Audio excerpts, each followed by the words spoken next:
When the apostle saw that his people had turned their backs on him, and he was pained by their estrangement from what he had brought them from God, he longed that they should come to him from God, a message that would reconcile his people to him. Because of his love for his people and his anxiety over them, it would delight him that the obstacle that made his task so difficult could be removed. So he meditated on the project and longed for it, and it was dear to him. One day, Tabari continues, Muhammad was sitting beside the Kaaba with some of the elders, reciting a new surah, in which Allah tried to reassure him to cause all this trouble. The divine voice insisted. He was not deluded nor inspired by a jinni. He had experienced a true vision of the divine and was simply telling his people what he had seen and heard. But then, to his surprise, Muhammad found himself chanting some verses about the three goddesses, the daughters of God. Have you then ever considered what you are worshipping in Allot and Al-Uzza, as well as Manat, the third, the other? Immediately, the Quraysh sat up and listened intently. They loved the goddesses who mediated with Allah on their behalf. These are the exalted cranes, the Garanik, Muhammad continued, whose intercession is approved. Tabari claims that these words were put on his lips by the shaitan, the tempter.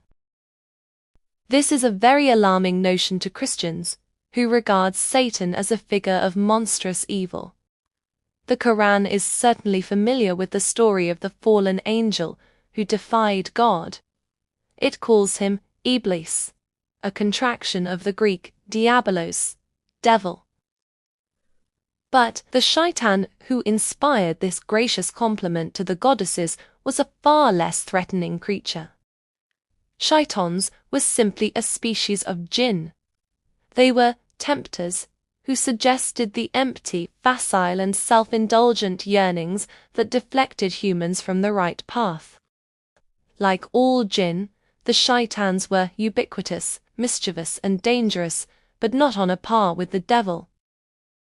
Muhammad had been longing for peace with the Quraysh. He knew how devoted they were to the goddesses, and may have thought that if he could find a way of incorporating the Garanik, the goddesses, into his religion, they might look more kindly on his message. When he recited the rogue verses, it was his own desire talking, not Allah, and the endorsement of the goddesses proved to be a mistake. Like any other Arab, he naturally attributed his error to a shaitan, not implied that the three daughters of God were on the same level as Allah. They were simply intermediaries, like the angels, whose intercession is approved in the same surah. Jews and Christians have always found such mediators compatible with their monotheism.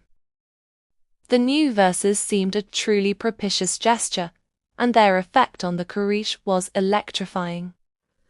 As soon as Muhammad had finished his recitation, he prostrated himself in prayer. And, to his astonishment, the Quraysh elders knelt down beside him, humbly pressing their foreheads to the ground.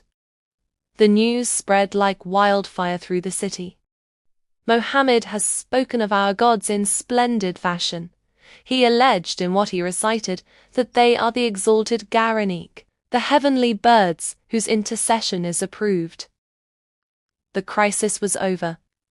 The elders told Muhammad, "We know that Allah kills and gives life, creates and preserves.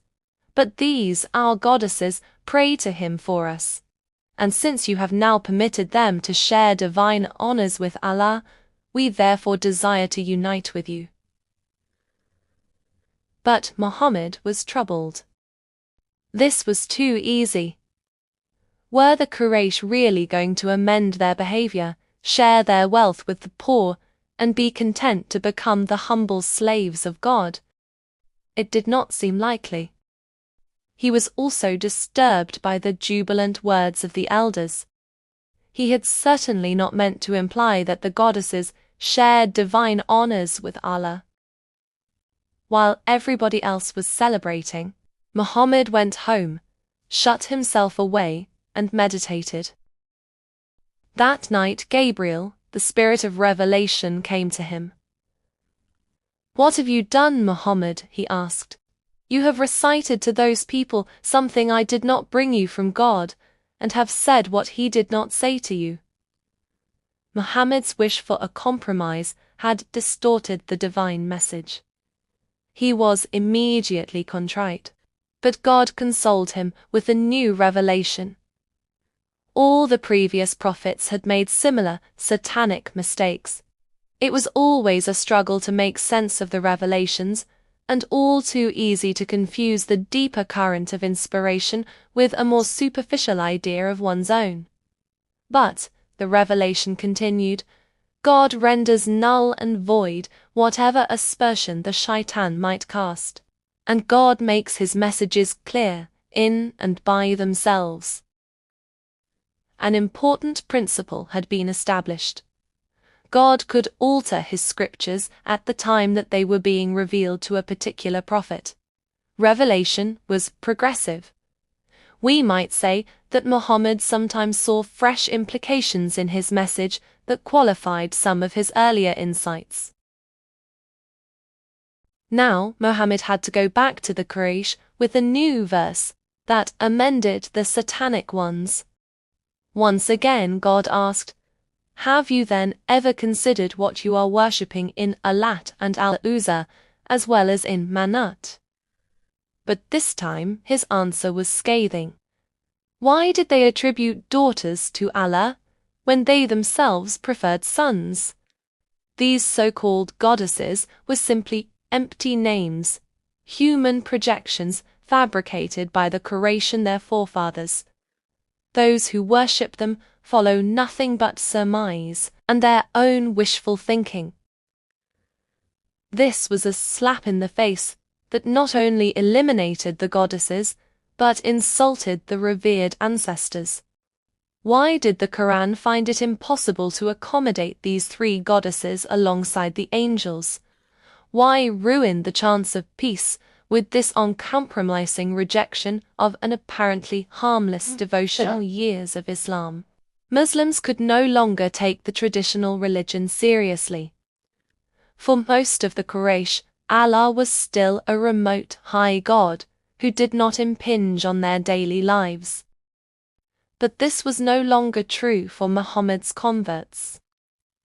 The beauty of the Quran had made Allah a vibrant, indeed overwhelming reality.